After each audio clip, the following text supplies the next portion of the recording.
যুগের পর যুগ ধরে জিয়া পরিবার বাংলাদেশের রাজনীতিতে এক অনন্য ঐতিহ্য গড়ে তুলেছেন।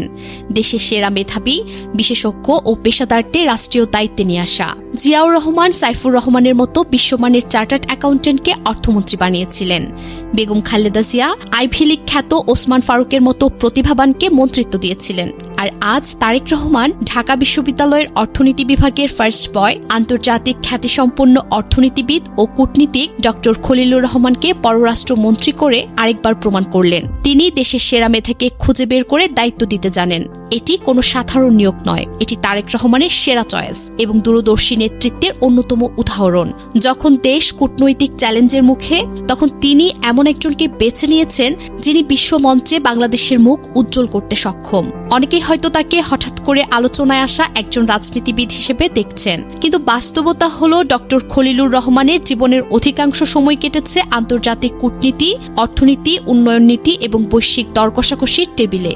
আজ জাতিসংঘের ১৯৩ সদস্য রাষ্ট্রের প্রতিনিধিদের ভোটে ডক্টর খলিলুর রহমান ৯৯ ভোট পেয়ে ৮১তম অধিবেশনের জাতিসংঘ সাধারণ পরিষদের সভাপতি নির্বাচিত হয়েছেন। প্রায় ৪০ বছর পর আবারও বাংলাদেশের একজন প্রতিনিধি বিশ্বের সবচেয়ে বড় কূটনৈতিক ফোরামের সভাপতি আসনে বসতে যাচ্ছেন। জাতিসংঘের সাধারণ পরিষদকে বলা হয় বিশ্বের সংসদ। এখানে পুরো বিশ্বের দেশগুলোর নেতারা এসে কথা বলেন। এখন থেকে এই বড় সংসদ চালানোর দায়িত্ব থাকবে একজন বাংলাদেশির হাতে। বিশ্বের বড় বড় নেতা যেমন Donald Trump, Narendra Modi, Putin, Xi Jinping যখন বক্তৃতা দিতে আসবেন, তখন তারা ডক্টর খলিলুর রহমানকে বলবেন মিস্টার প্রেসিডেন্ট। এটা স্বপ্ন নয়, এটা সত্যি। জানা যায় ডক্টর খলিলুর রহমান ১৯৫৪ সালের ১ এপ্রিল ঢাকার নবাবগঞ্জ উপজেলার একটি সাধারণ গ্রামের পরিবারে জন্মগ্রহণ করেন। ছোটবেলা থেকেই তিনি খুব পড়াশোনায় মনোযোগী ছিলেন।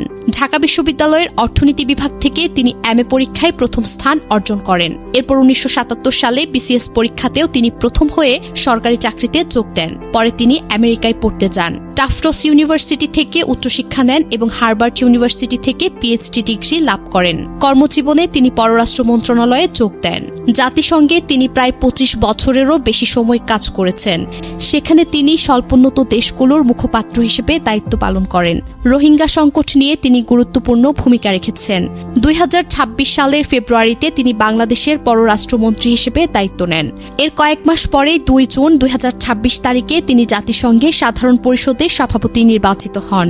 ডক্টর খলিলুর রহমান বিবাহিত এবং ২ সন্তানের জনক।